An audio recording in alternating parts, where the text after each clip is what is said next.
Hello అండి. అందరికీ నమస్కారం. కథా ప్రాంగణానికి స్వాగతం. జీవితం అంటే ఒక ప్రహేళిక. జీవితం అంటే ఒక పదబంధం. జీవితం పరమార్థం, సృష్టి రహస్యం, మనిషి తత్వం, విడమర్చి చెప్పిన కథనం. బంధాలకు, అనుబంధాలకు బందీ అయిన జీవితంలో తప్పొప్పులు సరిదిద్దుకునే అవకాశం మీకు వస్తే, తప్పులు సరిదిద్దుకున్నా అప్పటికే ఆలస్యమైతే, తెలుగు, కన్నడ భాషల్లో పాఠకాదరణ పొందిన ప్రముఖ రచయిత విజయార్కే గారు రాసిన మిమ్మల్ని మీరు అర్థం చేసుకోండి వ్యక్తిత్వ వికాస పుస్తకంలోని ఒక అధ్యాయం ఈ కథ. మరణం మీ కళ్ళ ముందు కనిపిస్తే, దేవుడు మీరు ఎప్పుడు చనిపోతారో చెబితే, కళ్ళ ముందు మీ మరణం కనిపిస్తే మీరేం చేస్తారు? ఈ కథలో విశ్వక్సేన ఏం చేశాడు తెలుసుకోవాలంటే కథలోకి వెళ్ళాల్సిందే. ఈ కథ విని మీ మరణం ఎప్పుడో మీకు తెలిస్తే భరించగలరా? అప్పుడు మీరేం చేస్తారు? మీ మానసిక పరిస్థితి ఏమిటి? మీ ఆలోచన ఎలా ఉంటుంది? కథ విని మీ కామెంట్స్ ద్వారా తెలియచేయండి. ఇక కథలకు వెళదామా? దేవుడు అతని కోరికను మన్నించి 24 గంటల ముందు అతనికి మరణం గురించి చెప్పాడు. చాలా కాలం తర్వాత భార్యను దగ్గరకు తీసుకున్నాడు. కాంతిమతికి తను చేసిన అన్యాయం గుర్తుకొచ్చి పిలిపించాడు. మరణానికి ముందు మరణ రహస్యం తెలిసాక అతని జీవితం మారిపోయింది. అతడికి దేవుడంటే విపరీతమైన భక్తి. తన సంపాదనలో 4వ భాగం దేవుడికి సమర్పించుకుంటాడు. తరచూ దేవుడికి కానుకల రూపంలో, దేవాలయాల పునరుద్ధరణ కోసం విరాళాల రూపంలో అందజేస్తూ ఉంటాడు. అతనికి వృత్తిలో నీతి నియమాలు లేవు. డబ్బు సంపాదించడమే అతని ధ్యేయం. ఎన్నో అక్రమ మార్గాల్లో సంపాదించిన డబ్బును విచ్చలవిడిగా ఖర్చు పెడుతుంటాడు. ఉదయం బయటికెళ్లిన అతడు ఏ అర్ధరాత్రో ఇంటికి వస్తాడు. వస్తూ భార్యకు డైమండ్ నెక్లెస్, పిల్లలకు ఇంపోర్టెడ్ గూడ్స్ పట్టుకొస్తాడు. అవి అందుకోవడానికి వాళ్ళు మెలకువగా ఉండరు. సాయంత్రాలు క్లబ్లో గడుపుతాడు. చాలా రాత్రుళ్ళు అందమైన కాల్ గర్ల్స్తో స్పెండ్ చేస్తాడు. ఇది అతని జీవిత విధానం. రేపటికి సంబంధించిన చింతలేని జీవితం అతనిది. అతను విశ్వక్సేన. అతనెప్పుడూ దేవుణ్ణి ఒక్కటే కోరుకుంటాడు. నీకింతగా పూజ చేస్తున్నాను, కానుకలు సమర్పించుకుంటున్నాను. నాది ఒకే ఒక కోరిక. నేను ఎప్పుడు చనిపోయేది కనీసం నాకు 24 గంటల ముందు తెలియజేయమని కోరుకున్నాడు. అతని మాటలు విని తథాస్తు దేవతలు తథాస్తు అన్నారు.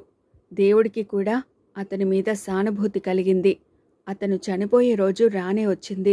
దేవుడికి విశ్వక్సేన కోరిక గుర్తొచ్చింది. దేవుడు విశ్వక్సేన ముందు ప్రత్యక్షమయ్యాడు. దేవుడు అతనికి చెప్పాడు, మరో 24 గంటల్లోగా నువ్వు చనిపోతున్నావని. విశ్వక్సేన మెదడు మొద్దుబారింది. తన ముందు దేవుడు ప్రత్యక్షమయ్యాడన్న విషయాన్ని జీర్ణించుకోలేకముందే తన మరణ వార్త. డాక్టర్స్ చెప్పిన మాట కాదు, తన ఆయుష్ చూసి దేవుడు చెప్పిన మాట. ఎప్పటికైనా చనిపోతాడు అని తెలియడం వేరు, ఎప్పుడు చనిపోతాడో ఖచ్చితంగా తెలియడం వేరు. ఒక్కసారిగా అతని ప్రపంచం తలక్రిందులైంది.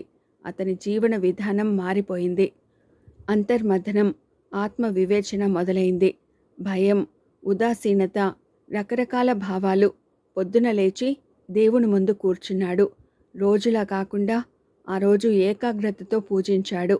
అతని చావు విషయం తెలియని భార్య ఎప్పటిలా భర్తకు టిఫిన్ పెట్టాలని ప్రయత్నిస్తోంది. మామూలుగా అయితే చిన్న కసురుతో బయటకు వెళ్ళేవాడు. కానీ ఆ రోజు అతను అలా చేయలేదు. నీళ్లు నిండిన కళ్ళతో భార్యను దగ్గరకు తీసుకున్నాడు. భార్య చేతితో తను తినే ఆఖరు టిఫిన్. భార్యను దగ్గరకు రమ్మని పిలిచాడు. తను టిఫిన్ చేస్తూ భార్యకు తినిపించాడు. ఆ సంఘటనతో భార్య ఏడ్చేసింది. పిల్లలను పిలిచి కబుర్లు చెప్పాడు. భార్య అందించిన వేడివేడి కాఫీ తాగాడు. అక్కడి నుంచి అతను ఏ 5 స్టార్ హోటల్కు వెళ్ళలేదు. ఆఫీస్కు వెళ్ళాడు. రోజు స్టాఫ్ మీద విసుక్కునే అతనికి ఆ రోజు స్టాఫ్ మీద జాలి వేసింది. తనెందుకు వీళ్ళని విసుక్కోవాలి? రేపు చనిపోయాక తనని వాళ్ళు ఎలా తిట్టుకుంటారు? ఆ ఆలోచన అతని దృక్పథాన్ని మార్చింది. స్టాఫ్తో చక్కగా మాట్లాడాడు. లాయర్లను పిలిపించాడు. తన ఆస్తులను జాగ్రత్తగా పిల్లల పేరు మీద, భార్య పేరు మీద రాశాడు. ఇన్నాళ్ళు తనను అంటిపెట్టుకుని ఉన్న కార్మికులకు ఫ్యాక్టరీలో భాగస్వామ్యం కల్పించాడు. లంచ్కి స్టార్ హోటల్కి వెళ్ళలేదు రోజులా. తనకు ఉన్న కొద్ది సమయాన్ని తన భార్యతో గడపాలి. వెంటనే ఇంటికి బయలుదేరాడు. భార్యతో కలిసి పెళ్ళైన 17 ఏళ్ల తర్వాత మళ్ళా భోజనం చేశాడు. ఓ అరగంట కునుకు తీయాలి అనుకున్నాడు. శాశ్వతంగా నిద్రపోయే తను ఆ అరగంట వృధా చేసుకోవాలని అనుకోలేదు. అతనికి తన మామగారు గుర్తొచ్చారు. పెళ్ళైన కొత్తలో తనకు మారుతి కారు కొనివ్వాలని డిమాండ్ చేశాడు. ఆ విషయంలో గొడవచ్చి వాళ్లతో మాటలు మానేశాడు. అంతేకాదు, భార్య కూడా తన తల్లిదండ్రులతో మాట్లాడకుండా చేశాడు. తనెంత పొరపాటు చేశాడు. వెంటనే మామగారిని పిలిచాడు. క్షమాపణలు చెప్పుకున్నాడు. వాళ్లతో కలిసి ఓ 10 నిమిషాలు గడిపాడు. అది చూసి అతని భార్య పొంగిపోయింది. భర్తను హత్తుకుంది. క్షణికమైన జీవితం కోసం తను చేసిన పొరపాటు ఏమిటో తెలిసింది. భార్యకు పుట్టింటి ఆనందాన్ని దూరం చేశాడు. తన మీద తనకు కోపం వచ్చింది. అతనికి చిన్ననాటి స్నేహితులు గుర్తొచ్చారు. వాళ్ల స్థాయి తనకు తగింది కాదని నిర్లక్ష్యం చేస్తూ వచ్చాడు. ఇప్పుడతనికి ఆ నిర్లక్ష్య భావం లేదు. అంతా మనవాళ్లే, చిన్నప్పటి నేస్తాలు వాళ్ళు. ఆఘమేఘాల మీద వారిని రప్పించాడు. కొద్దిసేపు వారితో చిన్నప్పటి అనుభవాలు పంచుకుని తన గుర్తుగా అందరికీ బహుమతులిచ్చాడు. సమయం గడుస్తున్న కొద్దీ అతనిలో ఉద్వేగం, భయం. సాయంత్రం క్లబ్కు వెళ్ళలేదు. అతనికి తన శత్రువులు గుర్తొచ్చారు. నిజానికి వాళ్ళు తన శత్రువులు కాదు, వ్యాపారపరమైన ప్రత్యర్థులు. ఈ శత్రుత్వం వల్ల తనేం సాధించాడు? అనుక్షణం వాళ్ళని ఎలా దెబ్బతీయాలా అని తను ఆలోచించాడు. వాళ్ళు తనని ఎలా దెబ్బతీస్తారేమోనని తను టెన్షన్ పడుతూ వచ్చాడు. వెంటనే వాళ్ళని పిలిపించాడు. తన వల్ల ఏదైనా పొరపాటు జరిగితే సహృదయంతో మన్నించమని చెప్పాడు. ఇప్పుడు అతనికి శత్రువులు లేరు. అతనికిప్పుడు ప్రశాంతంగా ఉంది. సడన్గా అతనికి కాంతిమతి గుర్తొచ్చింది. తను ఆమెను ప్రేమించాడు. తన వల్ల గర్భవతి అయింది. అదే సమయంలో ఎక్కువ కట్నంతో సంబంధం రావడంతో కాంతిమతిని వదిలేశాడు. వెంటనే ఆమె ఆచూకీ కోసం క్షణాల్లో విస్తృత ఏర్పాటు చేశాడు. కాంతిమతి పెళ్లి చేసుకోలేదని, తన వల్ల కలిగిన కూతుర్ని అతి పేదరికంలో పెంచి పోషిస్తోందని తెలిసింది. తన తప్పు ఈ చివరి క్షణాల్లో సరిదిద్దుకోవాలి. దీనివల్ల తన పరువు పోవచ్చు. తను నవ్వుల పాలు కావచ్చు. నలుగురు 4 రకాలుగా అనుకోవచ్చు. అయినా సరే, తను చనిపోయాక తనని కాంతిమతి తిట్టుకోకూడదు. తను సంతృప్తిగా కన్నుమూయాలి. కాంతిమతిని పిలిపించాడు. భార్యకు తను చేసిన పొరపాటు చెప్పాడు. కాంతిమతికి పుట్టిన కూతురు తన కూతురే అని చాటి చెప్పాడు. వాళ్లకు ఆర్థిక భద్రత ఏర్పాటు చేశాడు. భార్యను క్షమించమని అడిగాడు. రాత్రి కాగానే అందమైన కాల్ గర్ల్స్ అతనికి ఫోన్ చేశారు. అయినా అతను వెళ్ళలేదు. ఆ రాత్రి అతను చాలా కాలం తర్వాత భార్యతో దాంపత్య సుఖాన్ని పరిపూర్ణంగా అనుభవించాడు. విశ్వక్సేన భార్య నా భర్త ఎప్పుడూ ఇలాగే ఉండాలి అని కోరుకుంది. ఆమెకు తనివి తీరా ఏడవాలనిపిస్తోంది. తన భర్త తనతో ఇంత ప్రేమగా ఉండి చాలా కాలమైంది. రాత్రంతా భార్యను దగ్గరకు తీసుకునే ఉన్నాడు.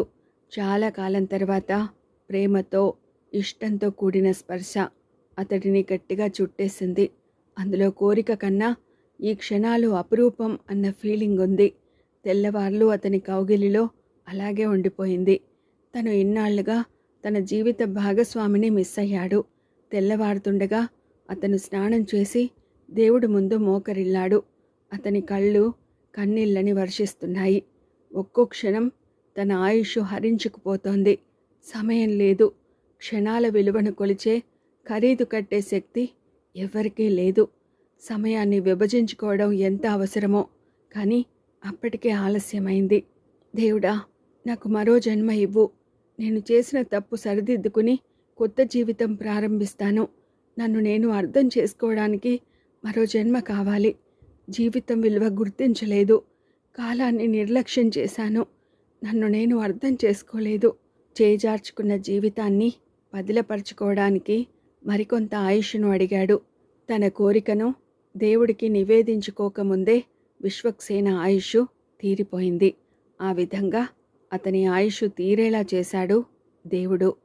మరణ రహస్యం అతనికి జీవితం అంటే ఏమిటో చెప్పింది. కానీ అతని ఆయుష్ను తెచ్చివ్వలేదు. అది దేవరహస్యం. మరణం అనివార్యమే. కానీ మరణం ఎప్పుడో తెలిస్తే తప్ప మనిషిలో మార్పు రాదా? విశ్వక్సేనకు దేవుడు అతని ఆయుష్ను పొడిగించి ఉంటే విశ్వక్సేన ఏం చేసేవాడు? ప్రతి మనిషికి మరణం ఎప్పుడో తెలిస్తే పరిస్థితి ఎలా ఉంటుంది? మీరే దేవుడైతే ఏం చేస్తారు? దేవుడు మీ ముందు కనిపించి మీ మరణం ఎప్పుడో చెబితే విని తట్టుకోగలరా? ఇది శేష ప్రశ్న, భేతాల ప్రశ్న. విశ్వక్సేన మరణం ఒక పాఠంగా భావించి జీవితాన్ని అద్భుతంగా తీర్చిదిద్దుకునే వారికి ఈ కథ అంకితం అంటున్నారు రచయిత విజయార్కే గారు. ఈ కథ చదివాక గుండె బరువెక్కింది. నా మనసు భారమైంది.